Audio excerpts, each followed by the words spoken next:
There you go. There we go. Got it. Okay, well, thank you everybody for attending this rather unusual 2021 AGM for the New Zealand Property Investors Federation, and I'll declare the meeting open. So first of all, I just wanted to ask if anyone had any apologies for the meeting today. Okay. We'll also do a confirmation. Actually, we're going to do what's called a consent agenda, which is where some of the things we'll just group together and then do a vote to accept them in one go. So first of all, we've just got a confirmation of the minutes from last year's AGM, which you're all sent. Does anyone have any adjustments or any comments they want to make on last year's agenda? Minutes, do you mean the minutes? Oh, sorry, minutes. Yes, minutes. No, okay. Yeah, these were sent out to you yesterday, rather late, but. Okay. As I say, we'll approve all this later on. There are no late items that we have received. There's also no correspondence. Unless anyone has any late items they want to raise. There's a chat that's come up saying put in Pauline's apology, please. Pauline, okay, thank you. That's Pauline Bicel. Yes. Oh, there's also Joanna and Alistair. Hello. Hello. Okay, well, look, you know, as this is unusual, it's such a shame we can't be meeting in person, but we'll get through this as quickly as we possibly can. So the next item on the agenda is the President's report. So, yeah, I guess this is a continuation of a very unusual year with COVID. It was affected last year and it's affected this year. And of course, we were meant to be meeting in person, and it would be far nicer to meet you here in person than meeting this way. But it is what it is, unfortunately. And just while we're on the topic of that, I'd just like to say how sorry I am to Wellington PIA and the organising committee especially about having to cancel again and all the work that you've put in.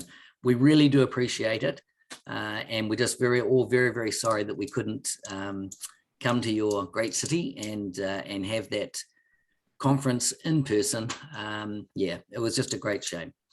Having said that, it's great that you've been working in with the Manawatu Association for next year, and that's shaping up to be an excellent conference. So hopefully, surely by then we'll be able to meet in person in the great Manawatu, which I've just been to actually. It's a great place. Love the Manawatu. Lived there a couple of times. So very much looking forward to the conference there, and I hope everyone can join, and I hope we do get to do it in person. Where am I? The other thing I wanted to say about Wellington too was a congratulations as well, as commiserations about the conference. The congratulations is on having your two organizations, Capital and Wellington, to actually merge. It's just fantastic news. It really is. It's been way too long in coming together, but I know there's been lots of things which have stopped it, but it's been many years since the two organizations were set up, and I think it's fantastic that you've managed to come together and through some really good dialogue and communication, you've been able to get your two associations back, and I'm sure you're just going to go from strength to strength because of it. So really, really pleased for you for doing that. The other thing we did in Wellington, of course, was the communications meeting. We just managed to sneak an actual communication meeting in there in person, and that went down very, very well. Thank you to everyone who organised that, but also to everyone who participated. I think that the standout for me was the marketing advice that we got and the discussions that we had about that. And I'm sure everybody learned a lot from that and is applying that to their associations and helping them to grow, but also not just in the number of members they have, but grow in what they do and how they do it and everything like that. They're a wonderful thing, those communication meetings. And I think everyone who attends them really gets a lot out of them. That's the feedback we've been getting. Also, if there's anything that you want to actually have in the communications meeting or any suggestions you've got for communications meetings, please let us know. Yeah, we put them on to try and better everybody, not only the Federation, but also all the associations as well, and make sure that we all grow. So any suggestions you've got, we'd be really welcome to hear them. Oh gosh, carrying on with the Wellington theme. Wellington isn't listening to us, unfortunately. We've got a government at the moment that just doesn't seem to get it when it comes to housing. And it's a great shame. It's been really, the last probably 5 years, I suppose, have been really stressful in that there's been so many things which have been coming into our industry. I started thinking that it was just us, well, they had a problem with us, but now we know it isn't that the case, because the perfect example is the interest deductibility law which they've introduced.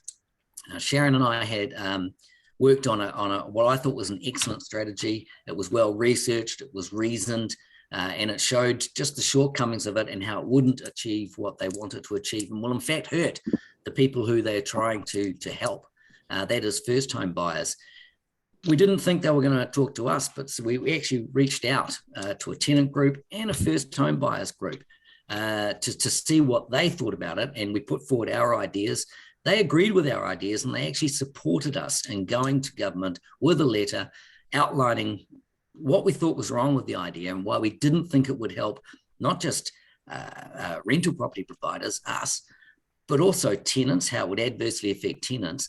And the first home buyers group actually said it wouldn't help them as well. To me, it was a very, very powerful presentation. And given that it was everyone involved in the housing industry, not just us, I thought we had a very good showing of at least getting it changed, if not overturned. And it was really disappointing to see that they just dismissed it out of hand.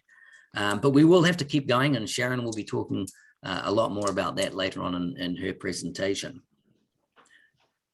Some better things, I suppose. One of them is that you would have now received your payments from the Bunnings and Initio rebates and things like that. It was wonderful to be able to pay it out again this year. We do try our hardest to pay it out. I must admit, we weren't sure whether we were going to do it this year. It was a bit touch and go. But there were some savings that we managed to make, and we do try and run, as always, on the smell of an oily rag and do everything as efficiently as we possibly can in the running of the Property Investors Federation. We're really pleased that we're able to do that, and hopefully we will be able to do that for many more years to come. So if you want more of those rebates, make sure that you promote them to Bunnings, to Initio, and the other supporters of the Nzpif and associations. Tell your members about them, just remind them about what they can get. It helps them, but it also helps us, of course, as well. Some other initiatives, we've got the Nzpif magazine, which has again been printed this year. Just a reminder about that, it's not actually for your members. This is a promotional device, so it's been prepared so that you can actually use it to encourage more members to come into your association. So try and get it out, not to your members, but to the people in the general public who are rental property providers and could really benefit from joining your local association.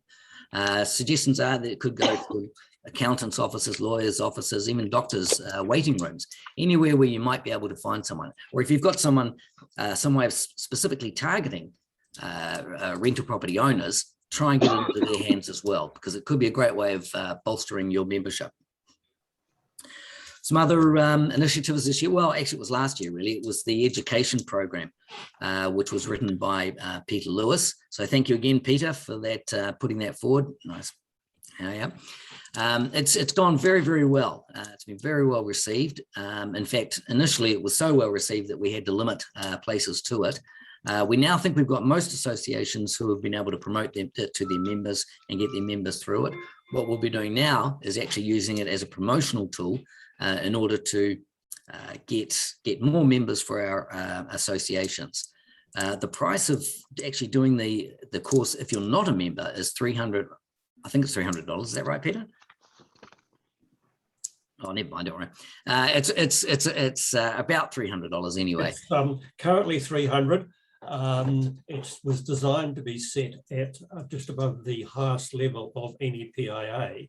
So part of the promotion was that if anybody wanted to do it, it was cheaper for them to join your PIA than to pay and do the course and not join.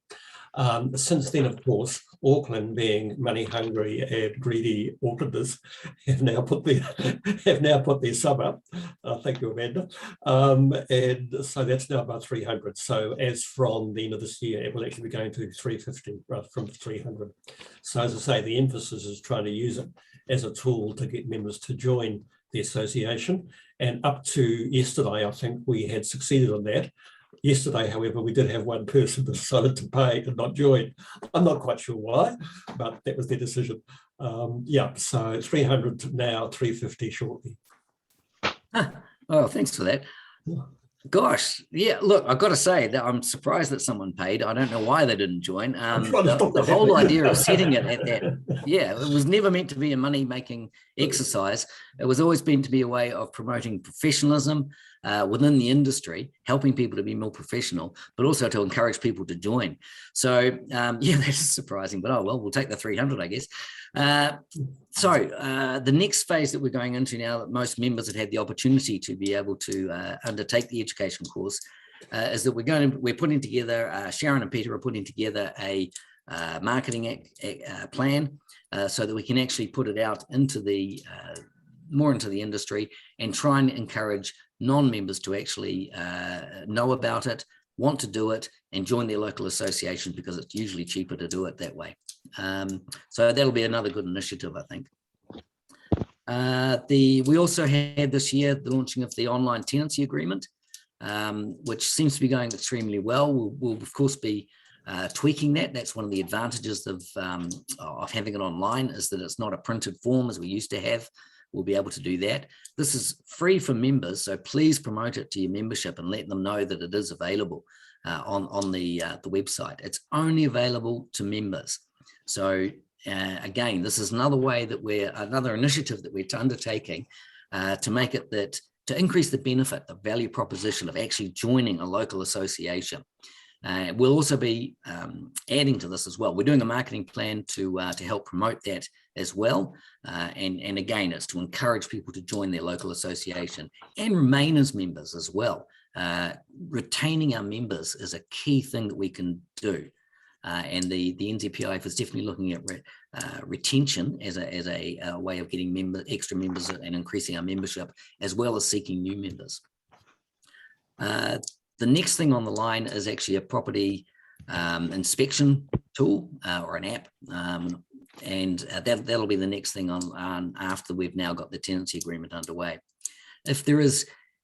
What we're trying to do basically is improve the value proposition of joining your local association. So if there's anything that you can think of that we can do or introduce that'll help members and help to retain our members, help get new members for all associations, please let us know. It'd be great to have suggestions. I guess that's it from me, but just lastly, I'd just really like to thank the executive members. It's been a difficult year, and I think they've all done extraordinarily well. And of course, Sharon, our executive officer, Jan, our membership manager, you do a fantastic job. And I'd just like to say on behalf of all associations, thank you very much for everything that you do and helping the industry and helping our associations to grow. So that's all from me. Next, whoops, wrong paper. Next on is the Treasurer's report. So Amanda Watt, our Treasurer, if you'd just like to take over.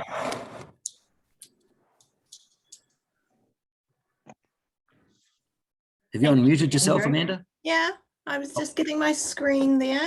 Sorry. Can you see the presentation? Yes. Yes. I can't, but that's okay. I know what's in there. So hi, everyone. I mean, I obviously echo Andrew's thoughts that this would have been far better in person and at a conference, but hope that we will be doing this in Manawatu 2022. So you've already received the full audited accounts for Nzpif, so hopefully you've read all of them. I'm just going to go through the sort of highlights of it, or the main things that are most important. So just a reminder, we've got a June balance date, unlike most associations, I think have a March balance date. So the main thing is that this year we had a surplus of $33,000 before tax and $29,000 after tax. And that compares to a surplus before tax last year of 11,000. So we were significantly higher this year. However, no, there's no bad news, but we had, sorry, that just sounded like there was going to be bad news. We had budgeted for a loss, and we'd budgeted for a loss of around 51,000. I'll talk through why we had that. That did allow for a $40,000 payout. So as Andrew said, you know, it was touch and go most of the year, whether we could still do that payout to associations, which was around 40,000 this year. And that's because if we were going to meet our budget or, you know, hit our budget, we wouldn't have paid out. We would have minimized it, so we wouldn't have had a 51 grand loss. So we're obviously very pleased that our end of year results are a 34,000 profit or in surplus, and that is after we paid out 40,000. Now, the main reason, as you can see from there, are the inwards are higher, and remembering that inwards, as Andrew touched on, are coming from Bunnings, Initio, and our partners. So I'm sure Jan will talk more about who they are. But for the payout, it relates to Initio, Chris Lane, and Bunnings. So part of the payout relates to your number of members, and don't panic, anyone who doesn't have a Bunnings, you still get a Bunnings equivalent based on your number of members, just so you're not penalised for not having a Bunnings in your area. And so this meant that we actually got almost 33,000 more inwards. Some of that is our subscriptions were up, but a lot of it was our sponsorship and rebates that were coming back to us. And then on the other side, we were down on expenses. So we had budgeted, and I'll wrap this all into one, we'd budgeted extra for legal, consulting, and a political lobbyist, which we had the previous year. And this wasn't spent this year. In fact, we'd underspent by 34,000. So that we knew we could sort of bank. And we also had what we called a special project budget. And we didn't spend that either, didn't spend it all. So both of those are for when we need a legal opinion on something, or when we're going to fight something, or when we need a report that will support Andrew and Sharon going to the government. So the money was there last year, and we didn't spend it. Now we don't have that banked for this year, because obviously we still paid out the associations. And the education program we actually underspent, because as Andrew said, yeah, well done, Peter. We underspent because we were getting a lot of natural traction on it, and we didn't have the conference. So there's a cost to the association, Nzpif, for that. So all of that wrapped in together meant we were still able to meet the payouts, and we still came in with a deficit, not a deficit, a positive of 34,000. Next up is which I've pretty much talked through. Some of the expenses were a little bit higher, but that's just the executive. So if you're looking at the accounts and running through that, you know, we had the executive officer for a full year where we didn't last year. And in 2020, no communication meeting fell into the financial year end, but did for 2021. And just a reminder, even though we're a not-for-profit organisation, we still need to pay tax on anything that is profitable. So all we're doing to gain money. So all our subscriptions and membership fees and all of that's not taxable, but things like our Bunnings and rebates and that is taxable, because if you think about the other side, they're also getting a deduction for it.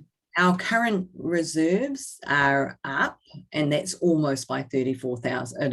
It's the profit. So that just gets banked into our current reserves. And this looks like we've got heaps more money. Don't get excited. What this is as at the 30th of June. So it's a snapshot. As at the 30th of June, we had not paid out 40,000 to the associations. And we actually had higher, we hadn't paid out the insurance that we cover everyone. So we pay public indemnity insurance that covers all the associations. So that still had to come out. And we also owed more people as at 30th of June. So the only reason we had 100 grand more in the bank was because we owed people money. Normal course of business, it's a snapshot. It's not like we weren't paying people, but it was just as at 30th of June, that's where we sat. But I don't want people to get super excited. Now, 2022, we've done another budget. Now, what we've done is we've significantly reduced our budget for legal, consulting, political, lobbyists, and special projects. So, sorry, I'm just going to check the numbers. We're still allowing an amount for those. We're allowing, I'll let you know, all combined, we're allowing about 20,000 for that. And that's compared to the 58,000 last year for all of those, which we didn't end up spending. So I've reduced it down, discussions with the board of what it means. We've got some money there for special projects, consulting, you know, if we need reports and that, and legal, but it's nowhere near as high as we did last year. So I guess we haven't got as much leeway, but it does mean that we have only a 17 grand loss in our budget, and that's allowing for a 40 grand payout. So even if we met budget for the whole time, it does mean we could still pay out half the payout and be equal. And of course, the indemnity insurances in this year's budget. Another thing which I'm hoping Sharon or Jan will touch on a bit more, but our IT support was done by a wonderful person called Sarah King, our website support. And what we've noticed when she's obviously stepping down, well, not obviously, but she's stepping back, to replace her has been, or the equivalent, has been a significant increase in cost, and this is being budgeted in, so it actually takes some of those special project, that money, but it just goes to show how much value we were getting and how much, I don't want to say undercharged, but how much volunteer work that she'd included in that.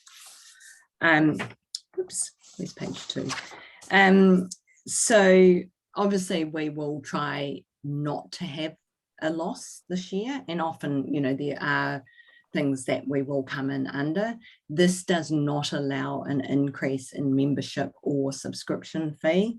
So I did want to just make, before I get the question about, we've got a motion coming up about increasing the capitation fee by $2.50, and we set that as a board before we had the annual accounts out, but we still want to go ahead with it. And the reasoning being is there's a lot of uncertainty in the next year. I think the Nzpif is going to have to support a bit more things than we've needed to do in the past. And one of them may be the conference. So we want that. It hasn't been increased in my whole entire life as a treasurer, or even on the board, and that's almost 10 years. So it's not been increased for a long time. And despite what Peter says about me and increasing subs, our sub in Auckland was increased because a member off the floor, nothing to do with the exec, said, hey, exec, we're all volunteers and we hate seeing you have to try and work out the budget and be suffering, you know, constantly. So why don't we just increase the subs by, I think it was $20 or $25. And that was someone not related to anyone on the board suggesting that. And so it got put to a vote of the membership, and it was increased. So I'd like to just point out that was not me, despite what people think.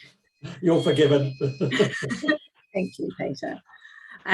So as always, what we're really trying to do, and this is, you know, we're having to change what we do now, is or look at different ways of supporting our members, which are effectively the associations. And this year you may have seen, you know, some of the associations actually saw most of the exec. So we tried to coincide some of our exec meetings with local meetings so that you could see more of the board. And I know, I think 2 of the ones I was involved in, it involved a presentation too. So we were able to hopefully add value as well, and people see them. So we want to continue that, but balance it up obviously with cost. So we're looking as an exec, we might have 1 meeting on Zoom and 2 in person, and try and spread it around the country. So if anyone wants to see Smiley Exec, all you have to do is organise where we'll meet. We can turn up, or within reason. We obviously can't go everywhere. But we're hoping that's adding some value. We will continue to do at least 1 in-person communication meeting, and then another 1 in Zoom or training or follow-up. So I think if everyone, and I did see some ideas coming through in the chat, you know, if everyone wants something like that, and we can pay someone to come and do that, because often external is quite good value, and we're Nzpif effectively sharing the cost across all of the associations. You won't be charged, it goes through Nzpif. And I'm guessing, obviously with the Zoom, we end up having Zoom meetings naturally anyway, so I think it will continue for some time. Obviously the work Jan and Andrew and Sharon all do, and hopefully provide lots of support. The things that we're doing online, like the tenancy agreement, which I love. So I actually do that, and I keep on telling Andrew what other things to put on there. I need the bond form linked, please. Yeah, so I was virtually preempting that if there are questions on the affiliation fees, that they were decided before.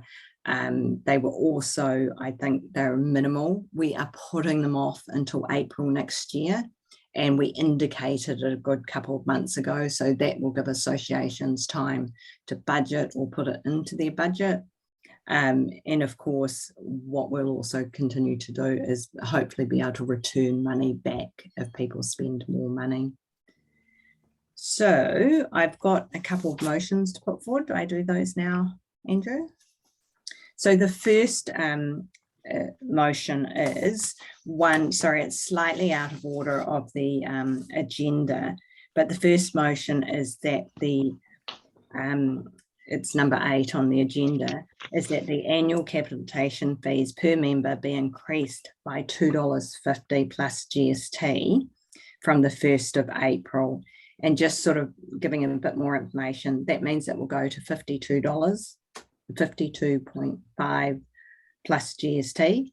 And the caveat is for all members whose full and accurate information is entered into PIMS by their association within 1 month of the member renewing or joining. And for those whose information is not entered into PIMS by their association, the fee remains at $75 plus GST. Now, I will check whether any associations do that now. I think it was brought in before my time to capture associations that didn't. Obviously, if that's not the case, we'll change that going forward. So that's my motion, is that we basically increase the annual capitation fee per member by $2.50 from 1st of April 2022. Thanks very much, Amanda. I'd like to second that motion, and so we'll put it to a vote. Now, because we are not here in person, I'm going to read through the associations who have registered to be at the AGM to see how they would like to vote on this. So that also allows us to count up. Every association has different voting. So from 15 members to 50 members, you get 1 vote. From 51 to 200, you get 2. And above 200, you get 4 votes. So we just need to count up the different tallies as we go along. So we'll just do this geographically. So I'll start up with Auckland. Can you just let us know whether you agree or Northland. Northland. Northland aren't here though. Oh, Yes, they Gordon. are. Gordon. You weren't registered, Gordon. I didn't have the registration. All right, Gordon, sorry. Away you go. All right. One for yes for Northland. Auckland. Yes, we're in favour. Thanks, Kristen. Is there any, now we didn't have Waikato or Tauranga. Yes, you do. Anyone? Did we? You Sorry, do. Natasha, there you are. Waikato support you. Thank you very much. And Tauranga? Tauranga, Julie's here. Sorry, I was a late entry, but yeah. Oh, there you are. Sorry, Julie. Yeah. Thanks, Yeah. Julie. So yes, the committee agreed. Thank you. Rotorua, Sally. Yeah, we agree as well. Thank you. Thank you. Taranaki. Yeah, we're in favour. Oh, thanks, Nikki. Manawatu. Yes, we're in favour. Thanks, Joanna. Hawke's Bay. Yes, we're in favour. Thanks, Sharon. Wellington. What about Wairarapa? Yeah, Oh, I got them Wairarapa. around the wrong way. Fair enough. We Wairarapa. live in Auckland. We don't know about the rest of the country. Yeah, the Wairarapa's in favour. Thanks, Tim. Wellington, Peter. Where's Peter? He's there somewhere. Oh, I did say have to go. He went early. Oh, okay. was Is there someone anyone else. else from Wellington here? Sean. Is Sean here? Yeah. What is this? He's muted. Oh, there's Sean. Yeah. He Sean, can you disappeared. unmute yourself and let us know what Wellington's thoughts are? He must have disappeared for a short while. All right, we'll put that as an abstention. Someone from Nelson here. No. Okay. Marlborough. Yvonne. She was here. Yes, I'm here. Yes, I'm Oh. here. Oh, there you are. Sorry. Yep, all good. Thank you. Thank you. Canterbury. Shirley. Yes, we're Oh, in there you are. favour. Yeah, we're happy to Th- support you. Thanks, Shirley.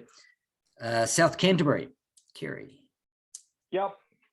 Oh, there he is. Thanks, Kerry. North. Is there anyone from North Otago here? No. Okay. Otago. Yep, in favour. There you are. And last but definitely not least, Southland. Irene. Is Oh, she's Irene here? muted. She's muted. Yep. Can't hear you, Irene. I take that as a yes. Right, so- Okay, thanks very much, Irene. Look, I don't think we need to count them up. Actually, that looks like it's passed. So thank you very much, everybody. Appreciate that. And I'll hand back to Amanda now. Yep, I've just got 2 more.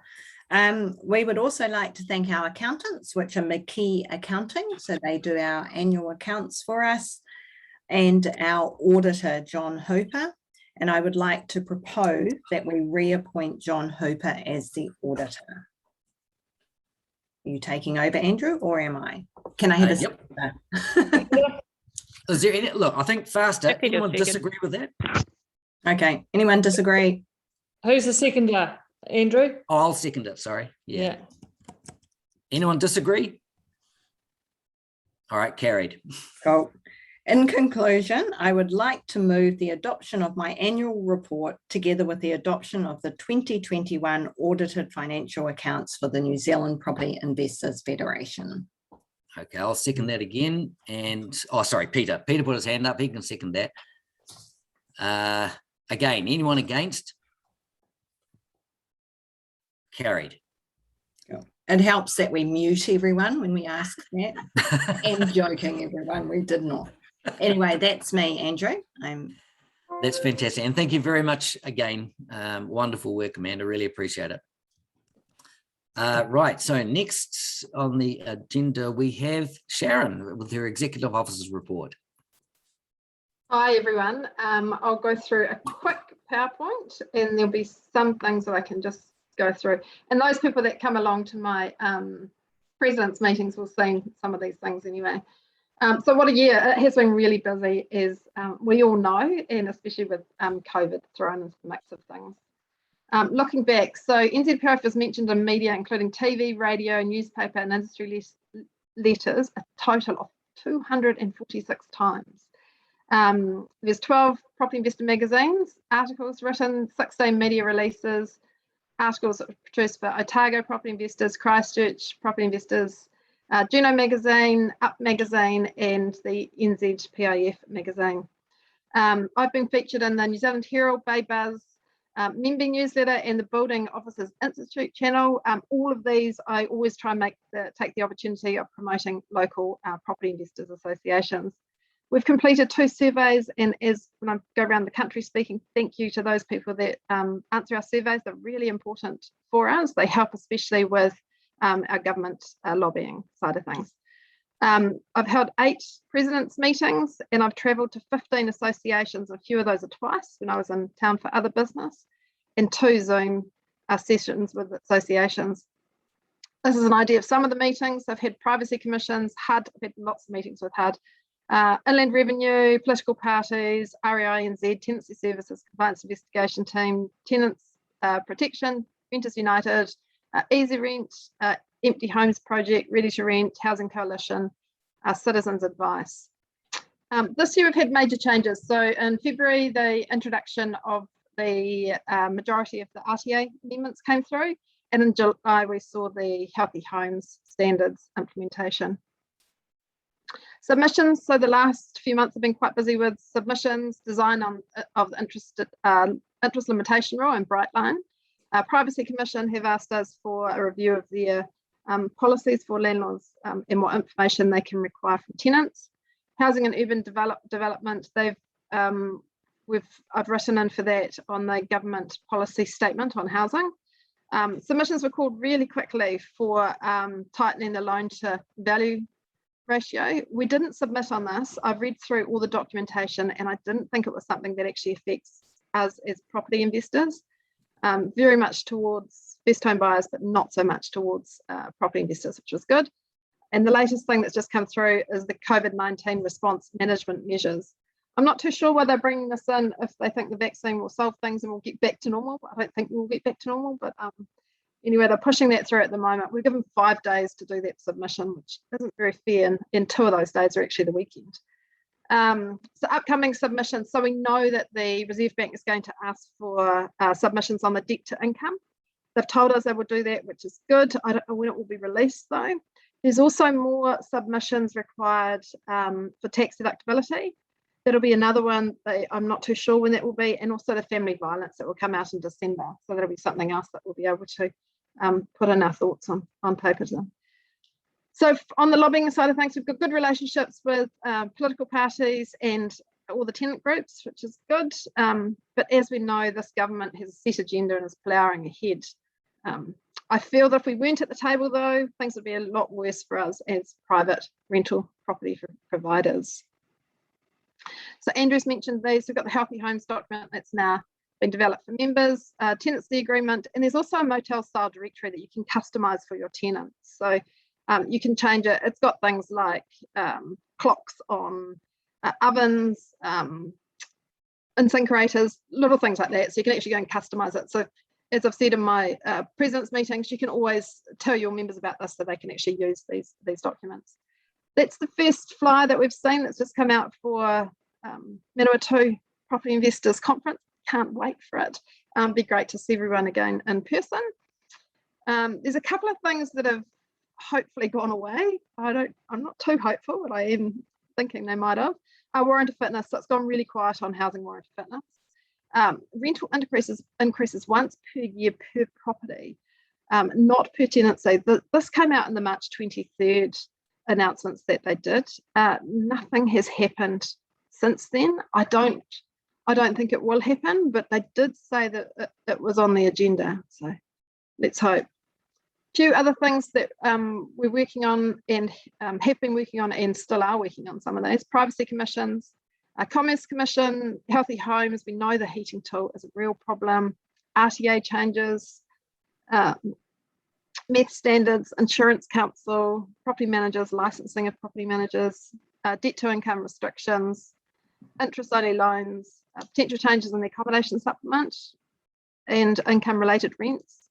Nothing has come up at the moment. I think COVID's sort of taken over with that, but that will be back on the agenda. Family violence and assault on landlord legislation and significant natural areas. Looking forward, I believe that more mum and dad investors will probably leave the industry once they work out that the returns are diminishing, especially with the interest tax deductibility, mortgage interest tax deductibility changes. This will leave more opportunity for serious property investors, and we know that our members have on average 5 properties. So for our members, hopefully this will be a good thing. And although the government is making it really hard for us as private rental home providers, we still supply a majority of the houses. So happy investing, everyone, and look forward to working with all your associations. Oh, thanks very much, Sharon. Yeah, there's certainly been a hell of a lot of work going on this year. Yeah, but we all know that, I think, with all the associations as well. So Jan, yeah, could we hear your communications report, please? Indeed. As well as being a year of changes in our industry, it's been a year of changes within our organisation too. And I just want to talk briefly about the change for PIMS support, which Amanda referred to. Sarah retired at the end of September, much to my sadness, actually. And Trio Technology has been appointed to step into the role. That they are doing the technical part of what Sarah has done for us over the years. But the super user group has stepped into the role of being the interface between all of you who are PIMS users and that technical support. So a month into this new era, we're finding out more than ever what an asset Sarah was and has been. And we're really sorry that we can't say thank you to her in person as we would have done at the conference if we'd been able to hold it. So this AGM is an opportunity to record our appreciation for all the work she's done over the years. Often more time has she spent than she's ever been paid for. It's a really challenging process learning to work with Trio. And the developer that we've been assigned is really good, but there's a lot of work we have to do before we hand tasks to him. And I must acknowledge the super user group, which is Alistair, who's on the call today, Alistair Saywell, Chris Stacey, and Dana Bergen-Wyman, and myself. We're still meeting on Skype every Tuesday morning, and that's where we listen or try to look at what's coming up as problems with all the users, and if we can't solve them ourselves, and there's many user problems we can now solve because we've learned over the years, we package it and describe it correctly so we can hand it on to the technical support. So please be patient with us as we learn this new process. It's not easy. And the task list in Trio indicates what we've given them. We've asked that this be made visible to everybody who is a PIMS user, so you can see what we've asked for and where it is in the order. We do have to be conscious of how much we ask for each month. As Amanda said, it's costing us much more than it used to have this support, so we are limiting the number of hours that we request support for each month, and I'm keeping an eye on that. But it will be good if you can all see what the task list comprises of and where things are on that list. But do get in touch with us if you have things that you need fixed, and we'll do our best to do that in a good time. As you know, with the recent eGate problems, it took a little while, but we got there. We have used Zoom extensively, as Sharon mentioned, presidents' meetings and 2 webinars with Tenancy Services. Raymond Suen from Tenancy Services held 1 webinar on healthy homes regulations and 1 on RTA changes. Now, these have been recorded and they're up on the Nzpif website, but they're in the members only section, so you do need to sign in as a member in order to view them. Raymond has offered to do one more webinar this year, and I'm going to be sending out a request for questions to see how many people would like him to do another session, and if there are enough questions for him to go over with you. He expects that he'd be available end of November to run that extra webinar. Awards 2021, although we can't do these presentations publicly, we did receive 12 NZPIF Resine Renovation of the Year entries and 4 Landlord of the Year entries. The winners have been judged and announced through a newsletter, which I hope you have received. Our thanks goes to Raymond Seen from MB and Pauline Beisel from NZPIF, who were the judges of Landlord of the Year, and Karen Warman from Resine and Sharon Culwick, who were judges of Renovation of the Year. Now, for the first year, Resine also provided not only a prize for the winner, but prizes for the runners-up as well. The last thing I'd just like to mention is business partners. You've heard how the rebates from Bunnings and Inshio and First Lane were enough to enable us to share them with you. My rent is changing what they're able to provide us and giving us a better return. So hopefully that will form part of the rebate that we can share for this next year. But it has been a difficult year for many retail stores, and I noticed Carpet Court, Noel Leeming and Guthrie Baron have been less able to provide any rebates to us over this last financial year. Carpet Court has brought Curtain Studio on board, and there are discounts for members there too, if you'd like to make use of them. Members can still get discounts from CoreLogic, and Resine is very supportive, mainly for the award that they support. And I'm sure when you go into their stores, you can get discounts too. Alien Tenancy will still offer free membership to our members. And Wellington firm called Insulation Tech NZ has joined GForce in providing service in insulation and healthy homes inspections. They're in the Wellington area through to Manawatu. So that's something for Wellington people to be conscious of. Toshiba has been remarkably stretched by demand this year, as you can imagine, for heat pumps, and we haven't received very much from them either. So the business partners are a bit mixed bag at the moment, but it's understandable given the climate that's out there. So thank you all. That's all that I wanted to go over today. Thanks so very much, much, Jen. Jen. That's excellent. And yeah, I really appreciate the work you've done in what's a really hard year for many industries around New Zealand, and it makes your job so much harder as well. So I really appreciate it. So thank you to Jan, to Sharon, and to Amanda for their reports. Can I ask Jan a question? Oh, yes, certainly. Relevant. Just what's happened to the certificates of appreciation? Was this not the right time? They have been sent out to whoever asked me to send them out. Yes, they have gone out. I think you should talk to your president. Oh, right. Okay, Nikki, thanks. Okay, so I would, thanks to everyone. And I would just like to move that those reports be accepted. Do I have a seconder? Gordon, thank you very much. All those against say no. Silence, jolly good. Passed.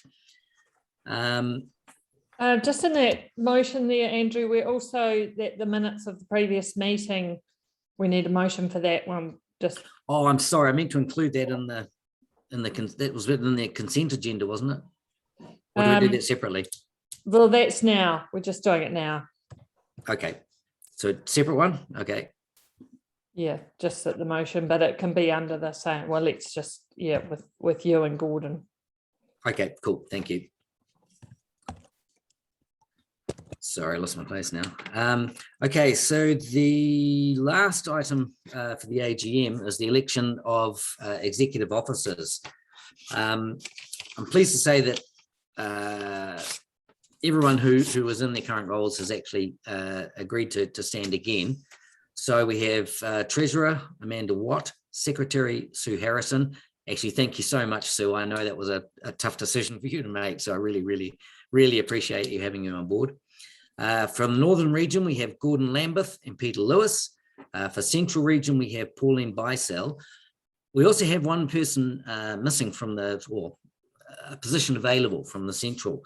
So if there is a lawyer who would like to, from the Central area who would like to get in, that would be good.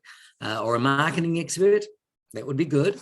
There's a few things that we need, but those two in particular, I think would be excellent if you do know of someone in the Central area. From the Southern region, we have Kerry Beveridge and Catherine CQ. They were all elected unopposed. So I'd just like to do that those nominations be accepted. Do I have a seconder? Thank you, Natasha Middleton. All those against say no. Passed. Thank you very much. Okay, I think that's it. Is that right, Sue? Have we covered everything? Yep, everything on my agenda. That's very good. Okay, Peter. Yeah, can I just raise one more thing I'd like to discuss? Everybody, you may have come across the Fixing Renting website and promotions from our old friends Renters United, which lays out what they see as the ideal rental environment for residential renting in New Zealand, which is quite, one can choose the words draconian or frightening depending on your point of view. So we had a look at that earlier this year, and we decided rather than try and repudiate it point by point, that we would come up with our version of what we would see as the ideal renting environment in New Zealand. So looking at it from our point of view rather than theirs. So Andrew and I have worked for some time this year on coming up with documents relating to that, which we have now done, which basically comprises firstly a one-page summary, and secondly, I think about an 18-page listing of various points and discussing the reasons why. And I think, Andrew, we have submitted a couple of those to some of the more prominent MPs. Is that correct? Debbie, yeah, that's right. We didn't want to send it out. The idea is that we do make it public. However, with COVID and with lots of things happening at the moment, it would be very, very difficult to get some push through with the media. So we haven't actually released it publicly as yet. However, in meetings that Sharon and I have had with and talks we've had with various MPs, they were very interested to hear what we thought would actually fix the rental crisis that we're actually in at the moment. And so we have provided it to them on the proviso that they don't actually make it public. They're just using it for their own background information. Sorry, Peter, carry on.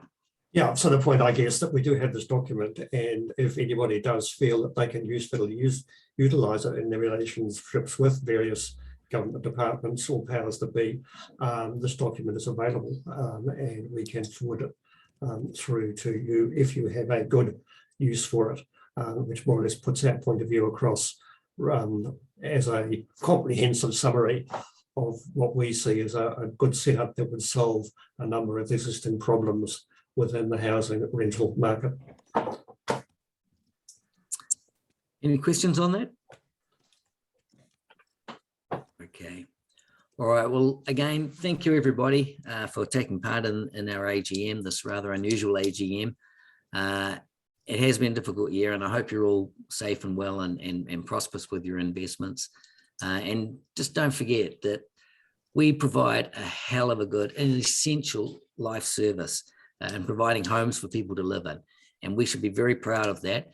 And the byline that we are proud providers of rental accommodation in New Zealand, I think is a really good one, because we should be proud of what we do. And I hope you all are. So again, thanks very much for being in the AGM. Are you taking any more general business? I've got a very short one.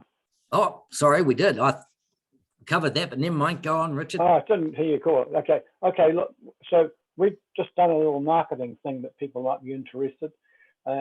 We've been using the local weekly for public notice ads for our monthly gigs. I'll just bring a minute. Hold on. Share. And so that's there. There's one of our public notice ads, double column. There's a couple of speakers. That was in August, I think. Yeah, and that's been costing us up to about $300, and we decided that it was too expensive. So we've now started using, just today for the first time for our next gig, we've got an electronic billboard ad, and this is it here. Can you all see that? Yep. Yeah, so it's a very handsome Kerry. He'll be speaking on Tuesday night. That cost is costing us, we'll have it on for about 6 days, $10 a day compared to 300, and it's a bit of an experiment to see what kind of traction we get out of that. Okay, that was it really. That's me. Okay, can you take that off? Yeah. Yeah. Excellent. Oh, no, thanks very much for sharing that. Oh, you've moved. Where are you, Richard? Yeah, thanks very much for sharing that, Richard. That's excellent. Actually, we're really very interested to see how that goes. Those electronic billboards are actually quite good, I think, and I didn't realize they were so much cheaper. Actually, that's yeah, Well, very it interesting. was going to be $100 a month, and we said, oh, we're just not an Nzpif. Oh well, $10 a day will do, because we only wanted to use it for 7 days before each gig. So that's quite affordable. Yeah. All right, we'll have to get you onto a negotiation presentation as well, Richard. Well done, well done. So where how do you do that? How do you organise a billboard? Oh, you've got to get. Oh, well, I have a son-in-law who does it for nothing. It took him 10 minutes to do it. It's just done in Microsoft Word, and it's got to be so many pixels wide and high. But I don't know how to do pixels. But the electronic billboard is actually run by the professionals real estate here in Taranaki. So they have it on one of the one-ways that you see that's really prominent. So it's a massive big electronic billboard. So we just contacted the professionals. One of the agents we know is a speaker of ours. So that's why they're putting it up on their board. So it's a real estate board that people generally look at. Yeah, actually, I should have I took a photograph of it, showing it on the building. But if you want me to do that, I can bring it up. Do you want to see the actual photo on the building? It's okay. If anybody's interested in who provides the billboards, just look at the bottom of one that you're going past, and often it's advertised just a little square at the bottom as to who's got control of that, so you can get in touch with them. Yeah, well, this one we dealt direct with the real estate company, the professionals. Awesome. Natasha, were you saying you're using back of buses? We're just looking at that as an option at the moment as well. That's quite cost effective. So yeah. Yep. It's just working out what your message is. What have you found out about costs? What is it so far? I think I knew you'd call me on that one. Sorry. You can email it around if you like. Oh, I'm happy to. Yeah, we've got a few quotes for them. They can go for a period of up to 3 months, I think. So I think it's something like $100 to get the thing printed, or it might be a bit more than that, and then a charge depending on how long you want to have it up there. So you're happy to send that around. Different companies charge different amounts, but that seems pretty easy, especially in traffic when you've got it and people stuck behind a bus. Boom, there's your face. It would go well in Auckland then, wouldn't it? Although that, or they'll hit the bus. I don't know. All right. Well, it's just 2 o'clock, so that wasn't an hour. That's not too bad for one of our AGMs.